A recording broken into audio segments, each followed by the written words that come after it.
ქრისტეს მიერ საყვარელნო, მამანო, დედანო, ძმანო და დანო, თემა დღევანდელი ჩვენი საუბრისა გახლავთ რწმენა, მცირედ მორწმუნეობა და ურწმუნოება. ამ თემას ეხება სულთმოფენობიდან მეათე შვიდეულის საკვირაო წირვის სახარება. ეს სახარება არის მათესი მე-17 თავის მე-14-დან 23 მუხლის ჩათვლით. დავიკითხოთ ტექსტი სახარებისა. და ვითარცა მოვიდეს იგინი ერისა მის, მოუხდა მას კაცი ერთი. მუხლნი დაიდგნა მის წინაშე და ეტყოდა: უფალო, შეიწყალე ძე ჩემი, რამე თუ ცისად ბოროტად იგვემების, რამე თუ მრავალგზის შთავარდის იგი ცეცხლსა და მრავალგზის წყალსა.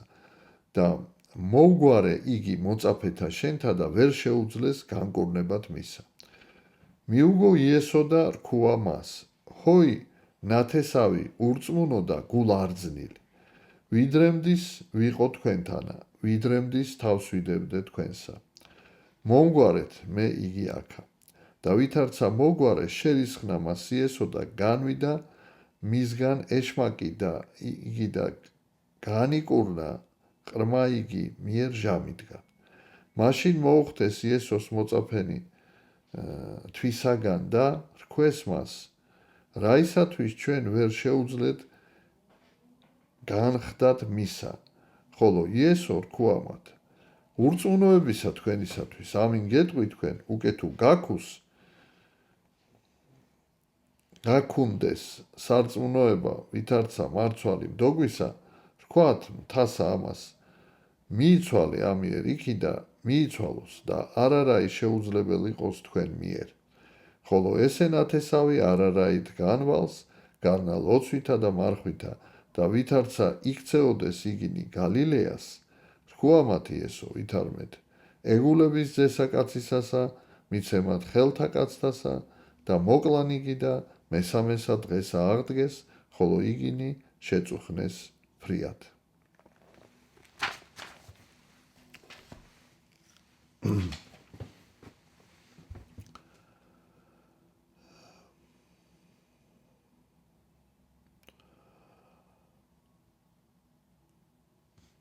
აი ამ ამბავში, რაც ჩვენ ახლა წავიკითხეთ, ძალიან მნიშვნელოვანია თუ რატომ ბრძანებს მაცხოვარი ისრაელის ერის მისამართით გამოხატავს ესეთ რაღაც ძალიან დიდ საყვედურს, დიდ გულის ტკივილს, როდესაც მასთან მოდის ბოროტისულით შემკრობილი ვაჟის მამა და ეუბნება, რომ აი მას ყავს ასეთი მძიმე მძიმედ ცნეული შვილი, რომელიც მან მიიყვანა მოწაფეებთან და მოწაფეებმა იგი ვერ განკურნეს. და ამ დროს აი მაცხოვარი ამბობს ასეთ სიტყვებს: ჰოი, ნათესავი, ურწმუნო და გულარძნილი. ვიდრემდეს ვიყო თქვენთანა, ვიდრემდე ვიდებდე თავსა თქვენსა. აი ეს რაღაცა ესეთი თუ შეიძლება ითქვას გულის ტკივილი მაცხოვრისა და რაღაც გარკვეული საყვედური ერის მიმართ, ნათესავი, ანუ ისრაელზეა ლაპარაკი, იუდეველებზე.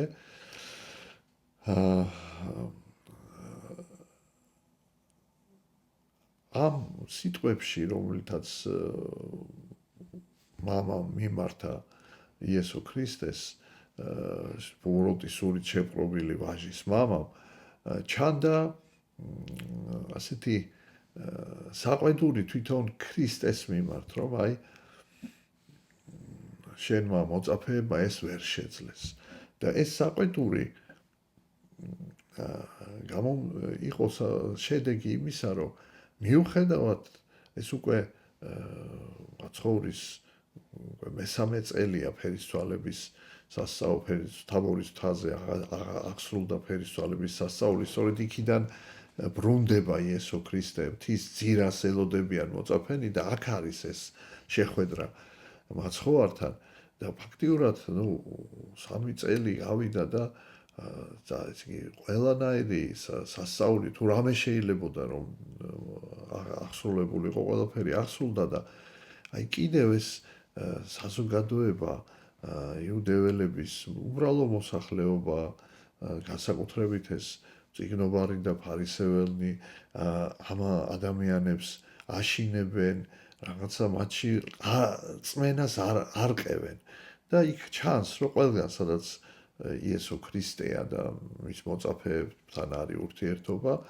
აი ეს წიგნობრები და ფარისევლები ყველგან არიან, რომ აი როგორღაც ხალხში ეს ქრისტესადმი ნდობა, მისი აღიარება, მისი ღვთაებრივი ხელმწიფების აღიარება, როგორმე, ესე ვთქვათ, აი შეასუსტონ ან საერთოდ გააქრონ ეს რწმენა, ეს ნდობა, პატივისცემა, აი ეს ამით არიან მოცულნი და ჩანს, რომ მიუხედავად იმისა, რომ ხალხი უფრო მეტად აღიქვამს, ვიდრე აი ეს სულიერად დამძიმებული ნაწილია ეს სულიერი წინამძღვრებისა, იუდეველთა წინამძღვრების უმრავლესი ნაწილისა.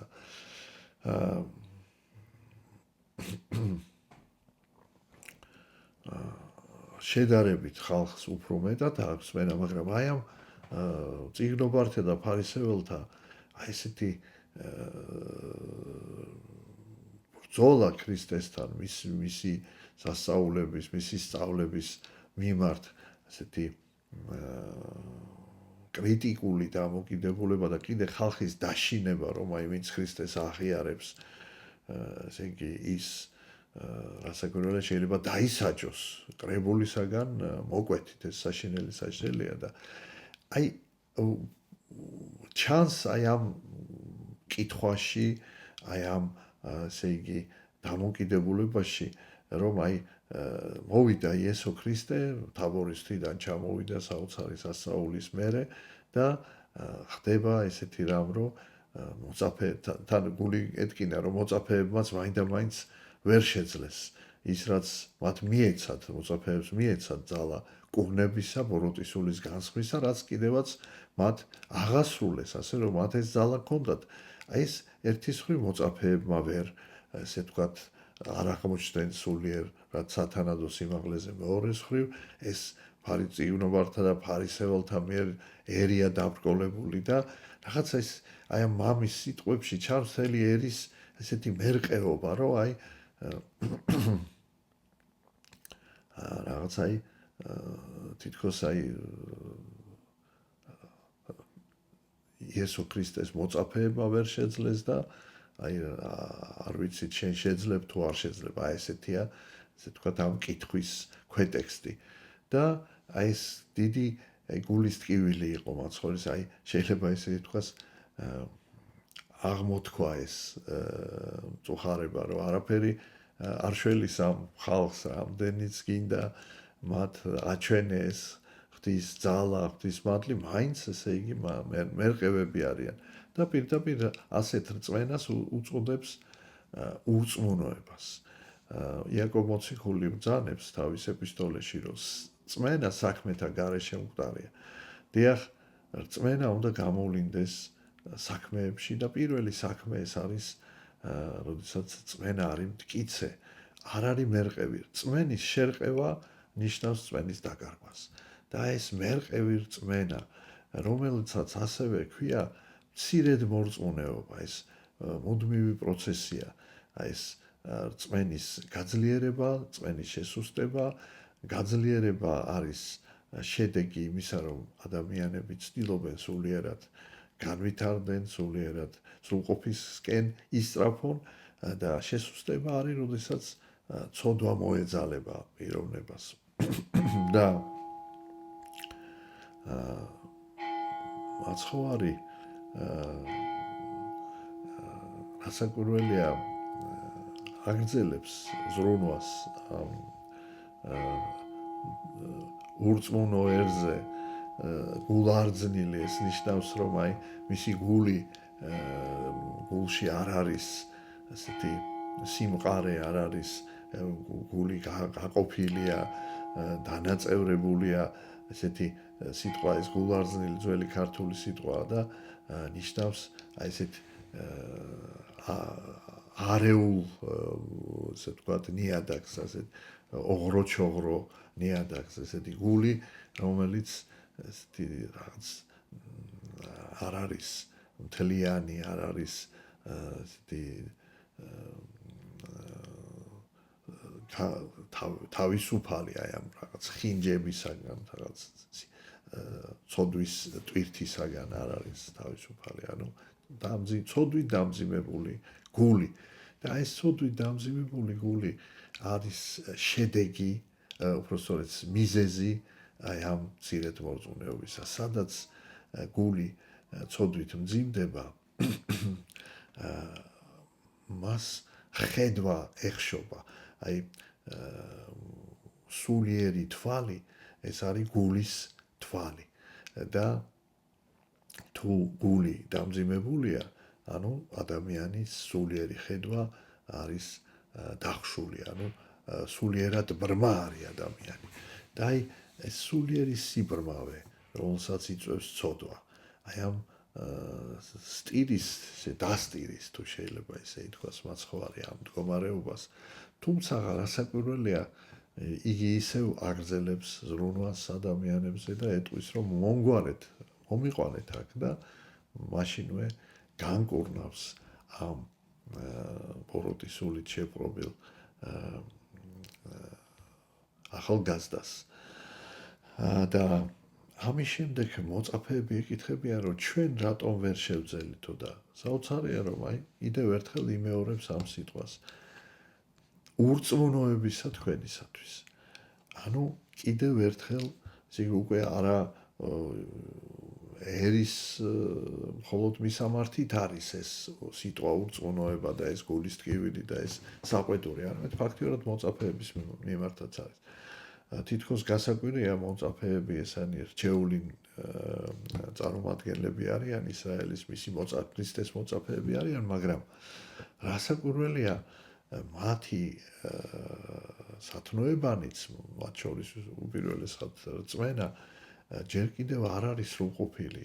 ეს სათნოება სრულყოფის პროცესშია და ის ძალა, რომელიც ღმერთმა მიანიჭა მათ, რასაკვირველია, მათ ამ ძალით იმოქმედეს, მაგრამ ამ ძალის შენარჩუნება, ბოროტის სულის განსხმის, განდევნის, სნეულებათა კურნების ძალის შენარჩუნება დამოკიდებულია სიწმინდეზე, სულიერ სიწმინდეზე, გულის სიწმინდეზე და ეს, ესე იგი, ამის შენარჩუნება ადვილი არ არის.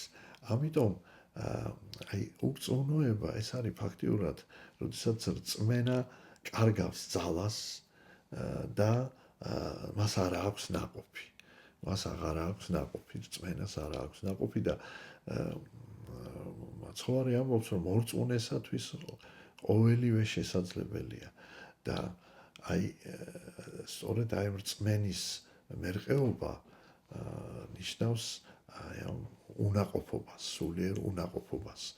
ამიტომ ასეთი რწმენა ფაქტიურად მკვდარია, ფაქტიურად ეს ურწმუნოება.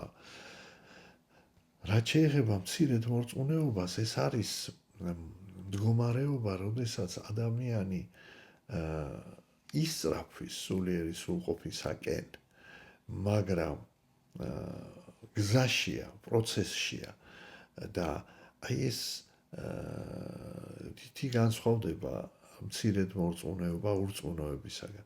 მცირედ მორწმუნეობა ურწმუნოებისაგან იმით განსხვავდება, რომ მცირედ მორწმუნე ისწრაფვის ღვთისაკენ, ცდილობს, რომ სულიერად ამაღლდეს, განიწმინდოს, მაგრამ ამ გზაზე, ამ პროცესში რასაკვირველია, რაღაც ხარისხს აღწევს. ეს ხარისხი არ არის ჯერ კიდევ სრულყოფილი ხარისხი. ამიტომ ხშირად მისი რწმენა არ აქვს ესეთი შესაბამისი ნაყოფი. აქვს ნაყოფი, მაგრამ არასრული. ნაწილობრივი. აი მაგალითად, აი წინა კვირის სახარებაში პეტრემ გამოიჩინა რწმენა, მან ზღვაზე გაიარა, ახლა ამაზე დიდი რა უნდა იყოს, მაგრამ აღმოჩნდა, რომ მისი ეს რწმენა არ იყო საბოლოოდ, ესე ვთქვათ, მტკიცე არ იყო. რაღაც ეტაპზე მისი რწმენა შეირყა. და რას ეუბნება მაცხოვარი, როცა ამოყავს ესეთი ზღვაში ჩაძირვისაგან გადაარჩენს პეტრეს და მოიყვანს წყლიდან ჩაძირულს პეტრეს მცირედ მორწმუნეო რა ისათვის შეორგულდი. ანუ შენ გაქვს რწმენა, მაგრამ შენი რწმენა ესეთი არ არის ჯერ სრულყოფილი. აი ეს მცირედ მორწმუნეობა, ეს არის რწმენა ადამიანისა, რომელიც მიდის უფლისაკენ მიმავალ გზაზე, ცდილობს სრულყოს თავისთავი, მაგრამ ჯერჯერობით რაღაც ხარისხს აღწევს, რაღაცას ვერ აღწევს. ხოლო ურწმუნოება ეს არის ის მდგომარეობა, როდესაც ადამიანი არ ცდილობს რწმენის გამტკიცებისათვის არ იბრძვის.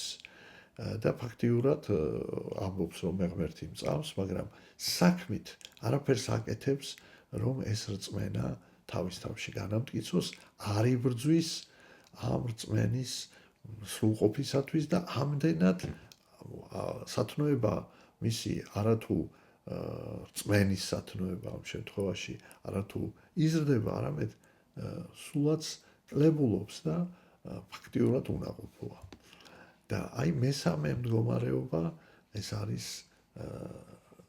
ჭეშმარიტი სარწმუნოება და რა არის ეს ჭეშმარიტი სარწმუნოება? აი როდესაც მოწაფეები ეკითხებიან, ჩვენ რატო ვერ შევძელით აი ამ ბოროტის სულით შეპყრობილი ახალგაზრდა კაცის განთავისუფლება ბოროტის სულისაგან და მაცხოვარი პირდაპირ ურწმუნოებისა თქვენისათვის. ანუ ფაქტიურად ეუბნება, რომ თქვენი რწმენა იყო უნაყოფო და არათუ ესე იგი მცირედ მორწმუნეობა იყო, ესე იგი ეს იყო საერთოდ უნაყოფო. ესე იგი მოწაფეებში რაღაც მომენტში მათი სულიერი მდგომარეობა იყო ძალიან თამამად შეიძლება ითქვას, რომ უმოქმედო.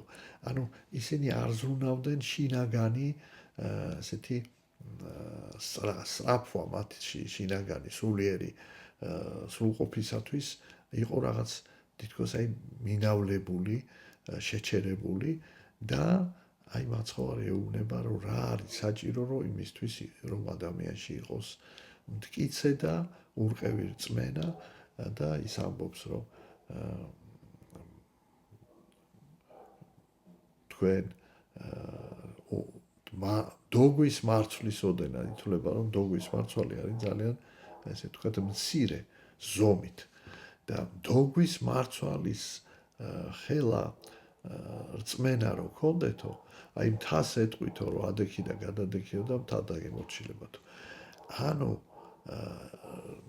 რას ნიშნავს მცირე რწმენა? ამ შემთხვევაში ეს არ არის მცირედ მორწმუნეობა. ეს არის თუ რწმენა გაქვს, შესაძლებელია შენ ჯერჯერობით არ კონდეს ისეთი ნაყოფი რწმენის, აი დიდი თქვათ საქმე რწმენისა, მაგრამ თუ ის მერყევი არ არის, თუ ის მტკიცია, თუ ის აი მთელი არსებით სჯერა, რომ ესე იგი ღმერთის ძალის, მისი მოქმედების და მოლოდინი აქვს აი ამ ღვთის ძალის აღსრულებისა მის პიროვნებაზე და ზოგადად მის ცხოვრებაში ნებისმიერ მოვლენასთან დაკავშირებით ღვთის ძალის აღსრულების მოლოდინი თუ აქვს როგორი ესეთი ესე იგი სუსტი ამ შემთხვევაში როგორადაც არ უნდა იყოს ეს აი ამ რწმენის ხარისხი დაწყებით სტადიაში, როგორი მცირეც არ უნდა იყოს, აი სულ დაწყებ, მას შეუძლია, აი ღმერთი იწირავს აი ამ მცირე რწმენასაც და შეუძლია ადამიანს სასწაულები აღასრულოს. აი ეს არის საოცრება, რომ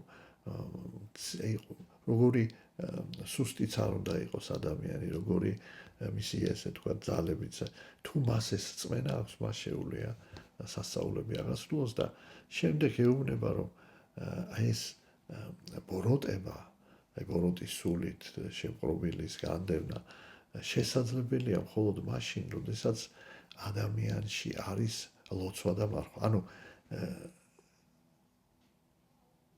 რა არის ის საშუალება, რომლითაც ჩვენ ერთის მხრივ მოვიპოვებთ მტკიცე ჭეშმარიტ რწმენას და შემდეგ შევეცდებით მის სრულყოფას და მის განვითარებას. აი ეს არის სწორედ ადამიანის ბრძოლა საკუთარ თავთან, ბრძოლა ვნებებთან. და აი ამას აჩვენებს მაცხოვარი, რომ მოციქულებს, რომ თქვენ უნდა იყოთ მუდმივ შინაგან შრომაში, შინაგან ბრძოლაში და რა არის ეს ბრძოლის აი იარაღები? პირველი ეს არის ლოცვა, ეს არის მუდმივი სწრაფვა, რომ ადამიანის სული დაუახლოვდეს ღვთაებრივ სულს, აღივსოს ამ სულით და ამის პარალელურად, ერთდროულად უნდა იყოს სწრაფვა, რომ განეშოროს, განაგდოს თავისგან ყოველგვარი ცდუნება. მარხვა ნიშნავს მცნების დაცვას, დამარხვას, ესე იგი ღრმად ჩაბეჭდვას საკუთარ არსებაში ცნებისა. ცნების ჩაბეჭდვა არსებაში ნიშნავს შეურიგებლობას ადამიანის პიროვნებაში არსებულ ვნებებთან, ანუ ცოდვილ მიდრეკილებებთან. აი ეს შეურიგებლობა არის მარხვა. მუდმივად დაპირისპირება ამ ადამიანურ სისუსტეებთან. ერთის მხრივ ჩვენ ვცდილობთ დავძლიოთ ჩვენი უძლურება, განვეშოროთ ჩვენ უძლურებას, ეს არის მარხვა და მეორეს მხრივ ჩვენ ვცდილობთ დაუახლოვდეთ უფალს და აი ამ ორივეს მასაზრდოებელი ამ ორივე იარაღის არის სინანული.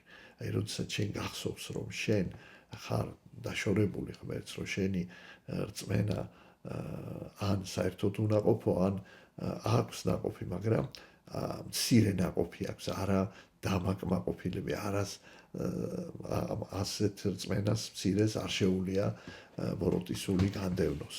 და ზოგადად არა მარტო სხვისგან, საკუთარი თავისგანაც.